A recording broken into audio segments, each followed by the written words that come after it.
अभी हम जिनको बड़े ध्यान से सुन रहे थे, भारत सरकार की महिला बाल विकास मंत्री, वो नारी सशक्तिकरण का प्रतीक भी है, हमारी बहन श्रीमती अन्नपूर्णा देवी जी।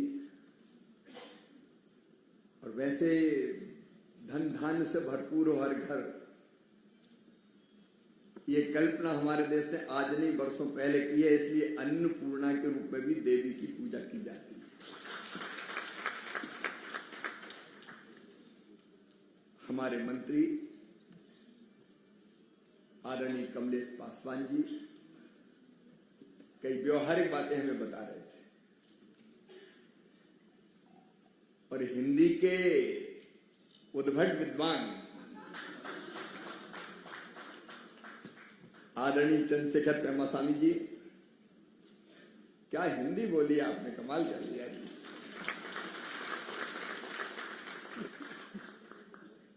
देखिए, कोई सीखना चाहे तो उसके लिए लगन चाहिए, और वो लगन किसी से सीखनी है तो चंद्रशेखर जी से सीखे। अब मुझे भी लग रहा है कि मैं तेलुगु सीखूं। हमारे सचिव शैलेश कुमार सिंह जी, टीके अनिल कुमार जी, अभी दो दीदियों को हमने सुना जो अपनी सशक्तिकरण की कहानी हमें सुना रही थी। सबनम दीदी, पूनम दीदी,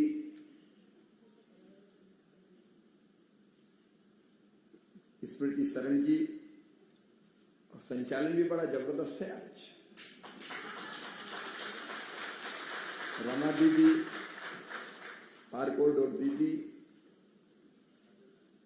यहां बैठी मेरी लाडली बहनों, और आज केवल यहां नहीं, शायद हम लोग सारे देश में जुड़े हुए हैं, तो वर्चुअल माध्यम से भी जुड़ी हमारी प्यारी बहनों। देखिए, धरती के संसाधन अगर भगवान ने बनाए हैं तो सबके लिए बनाए हैं। ये हवा, ये पानी, ये जंगल, ये जमीनें, ये खनिज, ये सूरज, ये चंदा, ये केवल पुरुषों के लिए नहीं है, इस पर महिलाओं का भी समान अधिकार है। जितने भी संसाधन हैं, आज जब हम यहां बैठे हैं तो हमारे प्रधानमंत्री श्रीमान नरेंद्र मोदी जी ने आज भगवान श्री राम के मंदिर पर धर्म ध्वजा लहराई है। धर्म की जय हो, अधर्म का नाश हो। और हम तो कहते हैं प्राणियों में सद्भावना हो, केवल इंसान में नहीं, मनुष्य मात्र में नहीं, प्राणियों में सद्भावना हो और विश्व का कल्याण। जब प्राणियों में सद्भावना हो की बात करते हैं और विश्व के कल्याण की बात करते हैं, तो क्या बहनों को छोड़ देंगे? गंगा गीता गायत्री है बहन, सीता सत्या सावित्री है बहन, दुर्गा लक्ष्मी सरस्वती है बहन। इस धरती पर आज नहीं, हजारों साल पहले कहा, यत्र नार्यस्तु पूज्यन्ते रमन्ते तत्र देवता। देवता कहां निवास करेंगे? वो वही निवास करेंगे जहां मां, बहन और बेटी को मान, सम्मान और इज्जत की नजर से देखा जाएगा। जब बहनों की इज्जत नहीं है, वहां भगवान भी नहीं आएंगे और समाज भी चैन से जी नहीं पाएगा। हम समानता की आज कितनी भी बातें करें,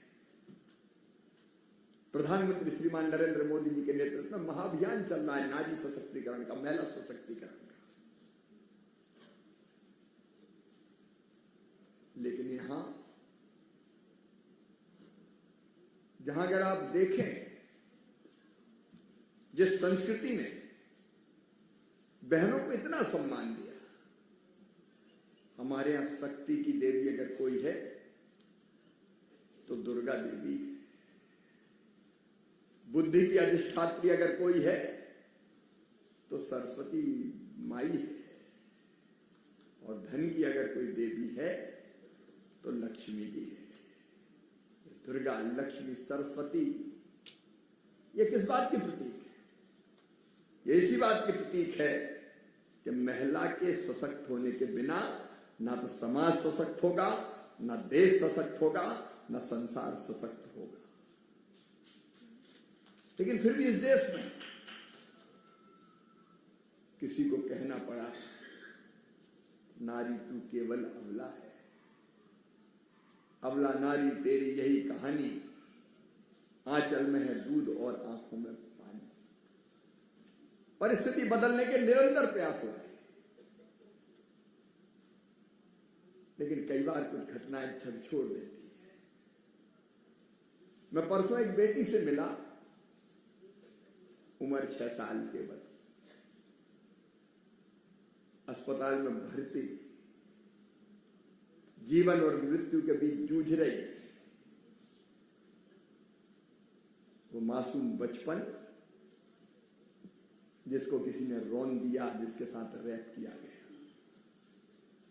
उसके पेट में ट्यूब डालनी पड़ी अलग से। ऐसी घटनाएं देखते तो आत्मा रोती है। आज मैंने अखबार में पढ़ा, बैड टच के कारण, और बैड टच भी प्रिंसिपल के बैड टच के कारण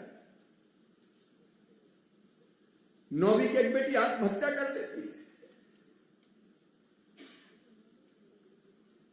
बहुत काम करने की जरूरत है। मां, बहन, बेटी आज भी लगता है न्याय के लिए जूझ रही है। अभी सबनम दीदी जो बता रही थी, पूनम दीदी जो बता रही थी, संघर्ष करके वो आगे आ गई। लेकिन क्या हर बहन और बेटी आज निकल पाती है? डबल स्टैंडर्ड है जिनको बदलने की जरूरत है, और बहनों की मानसिकता को भी बदलने की जरूरत है। कई बार बहू के साथ ज्यादा अन्याय सास ही कर देती है। ये तो बेटे के कब्जे में हो गई, बेटा इसके कब्जे में आ गया, और फिर बहू ये ना करे, बहू वो ना करे, ऐसे ना निकले। मुझे लगता है कि सरकार को तो प्रयत्न करने, प्रधानमंत्री जी के नेतृत्व में सर्वश्रेष्ठ हो रहा है। नारी शक्ति वंदन अधिनियम, मैं प्रधानमंत्री जी को हृदय से धन्यवाद देता हूं। 33% रिजर्वेशन विधानसभा और लोकसभा में भी बहनों को देने का काम किया।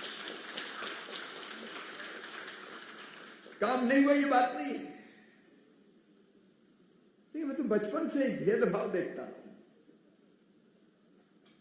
मैं जिस घर में अपने गांव में पैदा हुआ, वहां मेरी दादी मां मुझे ज्यादा लाड़ करती थी, और मेरी बहन थी, उससे थोड़ा कम प्यार था। ये कहानी एक घर की नहीं है, माहौल बदल रहा है, लेकिन ये घर घर की कहानी है। मां भी भेदभाव कर देती है। बेटा कुल का दीपक है, बुढ़ापे की लाठी का सहारा है। अब बुढ़ापे में लाठी का सहारा बनेगा कि लाठी जड़ेगा, इसका कोई ठिकाना नहीं। बेटे के बारे में कोई गारंटी नहीं ले सकता, लेकिन बेटी के बारे में मैं गारंटी ले सकता हूं, उसकी सांस जब तक चलेगी मां पिता की सेवा करेगी, भूल नहीं सकती। आज जरूरत उस मानसिकता को बदलने की। सेक्स रेशियो आज भी कितना है? आज भी कई राज्य उठा के देख लो, कितने बेटे और कितनी बेटियां पैदा हो रही है। कि ये भेदभाव केवल भगवान करता है? अगर बेटा आया है तो आने दो, और अगर बेटी आई है तो कोई कत्ल खाना बना दो। कोख में ही मारो, पहले ही मत होने दो। व्यथा से पीड़ित हो गई। मध्य प्रदेश में मैंने लाडली लक्ष्मी जैसी योजना बनाई थी। मैं एक गांव में बोल रहा था, तब मैं MLMP नहीं था। बेटी के साथ भेदभाव देख के, बहनों के साथ भेदभाव देख के, हमारे घर के सामने एक घर था, वहां कल्याण चाचा रहते थे। उनको जब भी गुस्सा आता था वो लाठी उठाते थे और अपनी पत्नी को मारते थे। वो दौड़ के बचने के लिए हमारे घर में घुसती थी। तब आत्मा रोती थी, ये क्यों होता है? पति को ये कौन सा अधिकार है कि उठाए और पत्नी को पीट दे? एक कार्यक्रम छोटा, मैं बहुत छोटा था, लेकिन मैं बोल रहा था, मुख्य अतिथि के आने में देर थी तो लोगों ने कहा ये लड़का अच्छा बोलता है, इसको बुलवा दो। एक सामूहिक विवाह का कार्यक्रम था। तो मैंने कहा कि मौका मिल गया तो मैंने अपने दिल में था वो बात कहनी शुरू कर दी कि देखो बेटी को आने दो, बेटी है तो कल है। और जैसा कमलेश जी कह रहे थे, बेटी नहीं बचाओगे तो बहू कहां से लाओगे? तो एक बूढ़ी अम्मा खड़ी होगी, बड़ी बात कर रहा, बेटी को आने दो, बेटी को आने दो। बेटी आ गई और बड़ी हो गई, शादी लायक हुई तो शादी में दहेज का इंतजाम तू करेगा? आ गया, बेटी आने दो, बेटी आने दो। महिला केवल भाषण से काम नहीं चलेगा। जब तक दुनिया बेटी को बोझ मानेगी तब तक पैदा नहीं होने देगी। इसलिए बेटी बोझ ना रहे, वरदान बने। मैं पहली बार मुख्यमंत्री बना 2005 में, और पहली योजना मैंने बनाई कि मध्य प्रदेश की धरती पर बेटी पैदा होगी तो लखपति ही पैदा होगी। लाडली लक्ष्मी योजना। और उसमें तय किया कि बेटी के पैदा होते ही उसके अकाउंट में, उसके माता पिता, उसके नाम से माता पिता के अकाउंट में हम 30,000 रुपए की राशि सीधे डालेंगे। और उसको जोड़ दिया पढ़ाई से। 5वीं पास करके 6वीं जाएगी तो 2,000, 8वीं पास करके 9वीं में जाएगी तो 4,000, 10वीं पास करके 11वीं में जाएगी तो 6,000, 12वीं में जाएगी तो फिर 6,000, कॉलेज में जाएगी तो 12,500, पास आउट करेगी तो 12,500, और 21 साल की होगी तो सीधे 1 लाख रुपया और दे दिए जाएंगे। लखपति हो बेटी, ये दिमाग में कल्पना आई। आर्थिक सशक्तिकरण बहुत आवश्यक है, और उसके लिए मोदी जी के नेतृत्व में काम हो रहा है। मेरी बहनों, आर्थिक सशक्तिकरण, सामाजिक सशक्तिकरण, राजनीतिक सशक्तिकरण, शैक्षणिक सशक्तिकरण, इसलिए लाडली लक्ष्मी को शिक्षा से जोड़ा था। पास करेगी तो पैसा मिलेगा, नहीं तो मम्मी पापा पैसे मिल जाए केवल तो हो सकता है कोई पढ़ाई नहीं ढंग से। और उसके बाद एक और क्रांतिकारी फैसला, एक तो हमने तय किया कि शादी की चिंता मत करना, सरकार बेटियों की शादी करेगी, दहेज का चक्कर भी खत्म हो जाए। आज मध्य प्रदेश में 55 लाख से ज्यादा लाडली लक्ष्मी बेटियां, और उन्हें सबसे पहले मुझे मामा कहना शुरू किया था। फिर राजनीतिक सशक्तिकरण, 50% रिजर्वेशन स्थानीय निकाय के चुनाव में। नहीं तो जैसे सबनम दीदी कह रही थी कि आंखें भी दिख रही तो काला चश्मा लगाओ। कई बार घर रोटी बनवाते थे, साहब चुनाव लड़ रहे हैं, तुम 50 आदमी आ रहे, खाना बनाओ और तुम घर से मत निकलो बाहर। लेकिन जब 50% रिजर्वेशन हुआ स्थानीय निकाय के चुनाव में, जिला पंचायत, जनपद पंचायत, मेयर, नगर पालिका अध्यक्ष, पार्षद, सरपंच, तो पतिदेव ने कई जगह आगे कर दिया, तू लड़ ले, मैं तो लड़ नहीं सकता। और किया इस चक्कर में कि पीछे से तो मैं ही रहूंगा। लेकिन कई जगह हालत बदल गई। पतिदेव सरपंच पति हो गए, एसपी। कई जगह लोग मिलवाते थे, एसपी है, मैंने कहा एसपी, इनकी ड्रेस तो अलग दिख रही। बोले एसपी का मतलब सरपंच पति, इनकी पत्नी सरपंच। लेकिन उसने काफी हद तक बदला। लेकिन आर्थिक सशक्तिकरण बहुत जरूरी है। भूखे वजन न होए गोपाला, धर लो अपनी कंठी माला। और सच में कि कई लोग जो कहते हैं ना ये फ्री बी। अब मध्य प्रदेश में हमने लाडली बहना बनाई योजना, हर महीने बहनों के खाते में पैसा डालना शुरू किया। मैं आलोचकों से कहना चाहता हूं, 4 लाख करोड़ का बजट मध्य प्रदेश का, मैं अलग अलग राज्यों की में भी देखी है, और लाडली बहना योजना में हमने हर महीने 16-17 हजार करोड़ रुपए हर साल बहनों के खाते में डाले। तो 4 लाख करोड़ में क्या बहनों का 16-17 हजार करोड़ पर भी हक नहीं है? और हर महीने देखिए, मैं समाज को कहना चाहता हूं, आज जो बहनें चुनाव परिणाम बदलने में सक्षम है, सरकारें बना रही है, उसका कारण है उनके उस दर्द को क्या कभी समझा? 1000 रुपया, 1500 रुपया महीना या 2000 रुपया महीना, उसकी कितनी बड़ी जरूरत है? महीने बाद झाड़ू पोंछा करे तब 1000 रुपया मिलते। मायके जाना हो और पतिदेव से कहे जरा 500 रुपया दे देना, भैया के बेटा बेटी के लिए कुछ ले जाऊंगा, वो जाऊंगा तो बच्चे जाऊंगी तो बच्चे दौड़ेंगे, बुआ जी आइए हमारे लिए क्या लाइए। तो पतिदेव कहते थे जब देखो मांगती रहती, नहीं है मेरे पास। लेकिन हर महीने पैसा पहुंचाने वाली योजना, उनके खाते में पैसा, उनका पैसा, आत्मविश्वास और आत्मसम्मान दोनों बढ़ाए। मैंने बहनों से पूछा कि इस योजना के बाद आपकी जिंदगी में क्या परिवर्तन आया? तो बहनों ने जो पहला जवाब दिया कि घर में हमारी इज्जत बढ़ गई।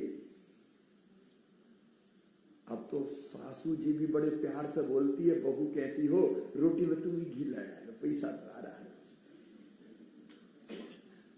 और पतिदेव भी ध्यान रखने लगे, पप्पू की मम्मी ठीक ठाक करो। आर्थिक सशक्तिकरण का फर्क पड़ता है,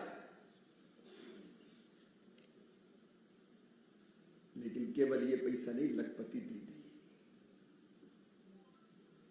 यहां बैठी और देश भर में बैठी दीदियों को मैं प्रणाम करता हूं।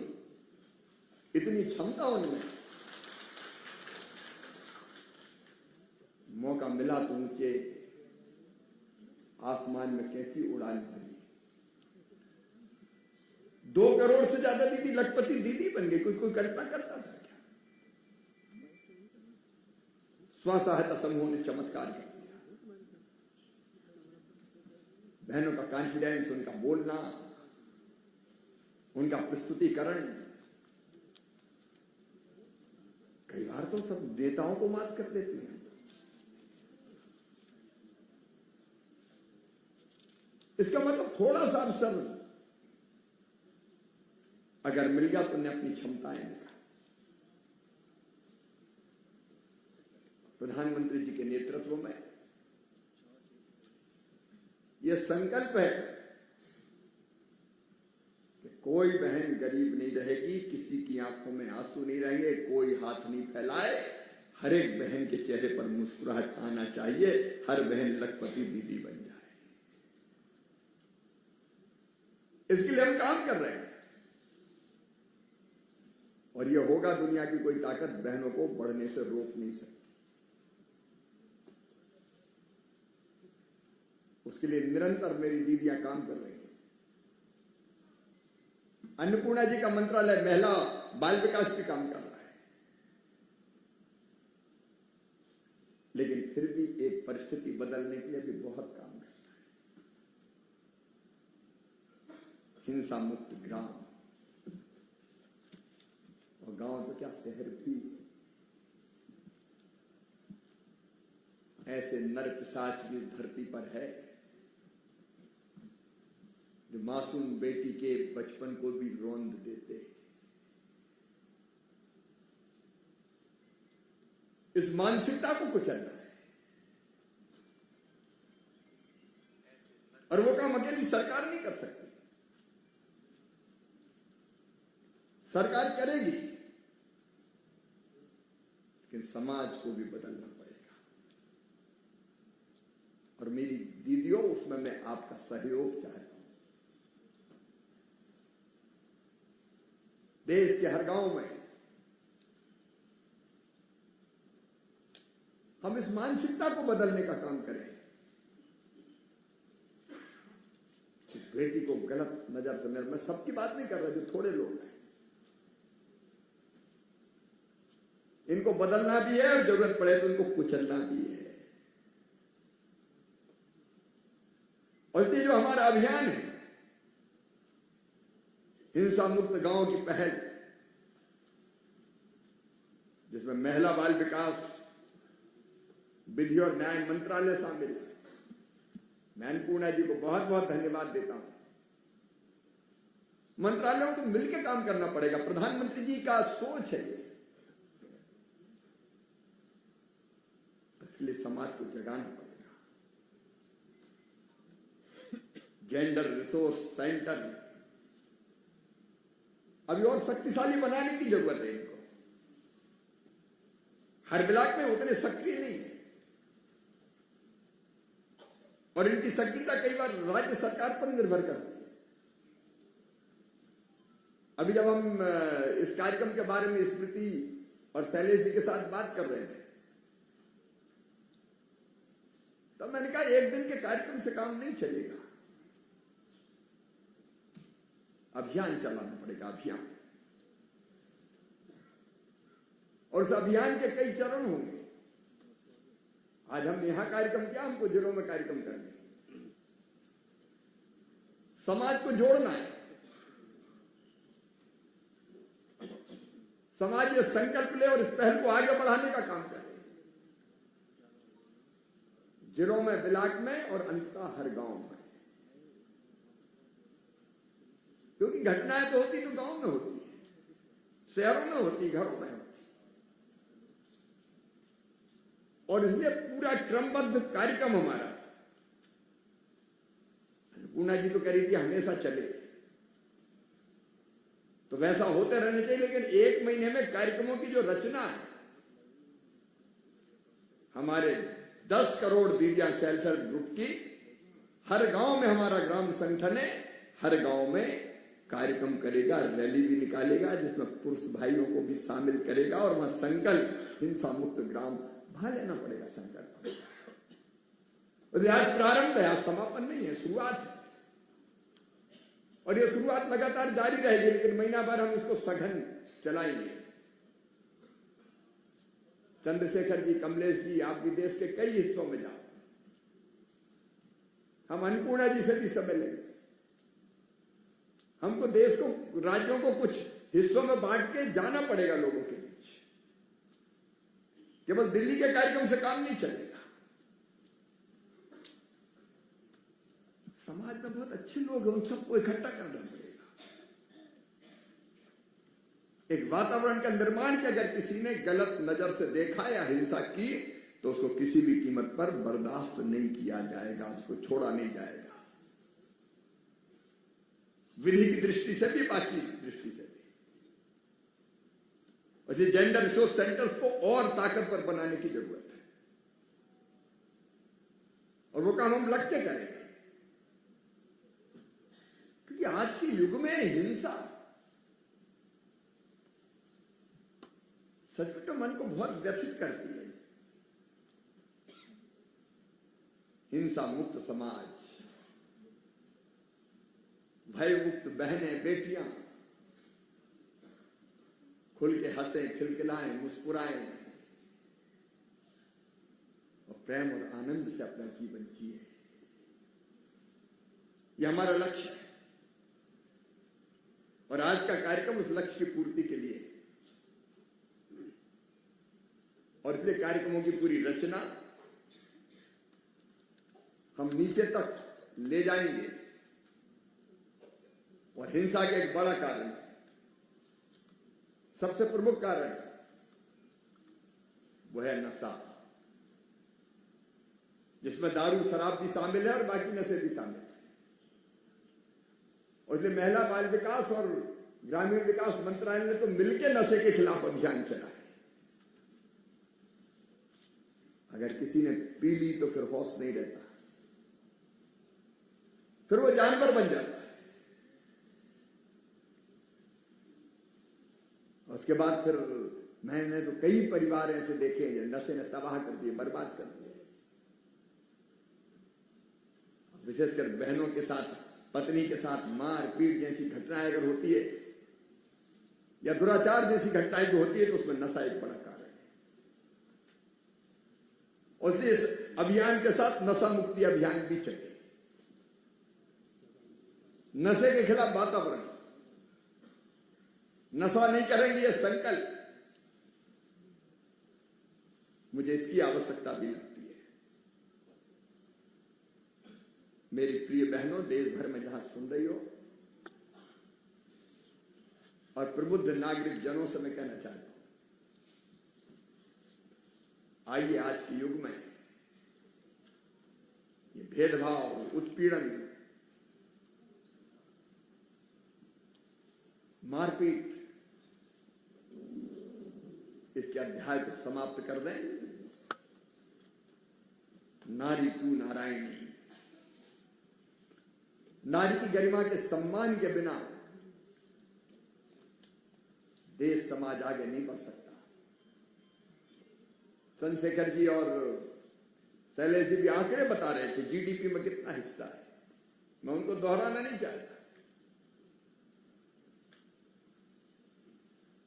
लेकिन उसको बढ़ाने की जरूरत है। और सचमुच में तभी आत्मनिर्भर और विकसित भारत बनेगा। एक मंत्री के रूप में केवल भाषण देने का कर्मकांड करने में नहीं आया, बल्कि प्रधानमंत्री जी के नेतृत्व में ये संकल्प लेने आया हूं कि हिंसा मुक्त समाज बनाने में, विशेषकर बहनों और बेटियों के खिलाफ हिंसा, इस समाज को मुक्त करने में हम कोई कोर कसर नहीं छोड़ेंगे, कोई कोर कसर नहीं छोड़ेंगे। गांव गांव जाएंगे, अलग जगाएंगे, जागरण का मंत्र फूकेंगे, जो नहीं समझे उनको भी समझाएंगे और जो नहीं मानेंगे उनको कुचल देंगे। इस दृष्टि से बढ़ना पड़ेगा, तब हम अपने वांछित लक्ष्य को प्राप्त करेंगे। आज का कार्यक्रम हम समाप्त करेंगे तो इस संकल्प के साथ एक नया आरंभ है। और जैसा मैंने कहा है, शैलेश भी यहां बैठे कार्यक्रमों की रचना नीचे तक कर रही है। कई बार हम दिल्ली में बैठ के ही संतुष्ट हो जाते हैं कि एक कार्यक्रम हो गया, उससे हिंसा मुक्त नहीं होगा। हम नीचे तक इस कार्यक्रम को ले जाएंगे। मैं अपनी बहनों को फिर प्रणाम करता हूं, क्योंकि बहनों में ही मैं देवियां देखता हूं। जीवित जागृत देवियां तो ये बैठी, इनका सम्मान ही देवी की पूजा है, इनका अपमान देवी का अपमान है। मैं आपको प्रणाम करता हूं और आपके साथ मिलके हमारी दीदियां आगे बढ़ी हैं, जागरूक हैं, सेल्फ हेल्प ग्रुप के माध्यम से भी, और बाकी भी समाज को हम जोड़ेंगे, इस अभियान को आगे ले जाएंगे और वो दिन लाएंगे जब कहीं हिंसा और अपमान नहीं होगा। यही इच्छा हमारे प्रधानमंत्री जी की है, इसलिए कई पहले उन्होंने किए, उन पहलों को भी आगे बढ़ाएंगे। बहुत बहुत धन्यवाद, प्रणाम, नमस्कार।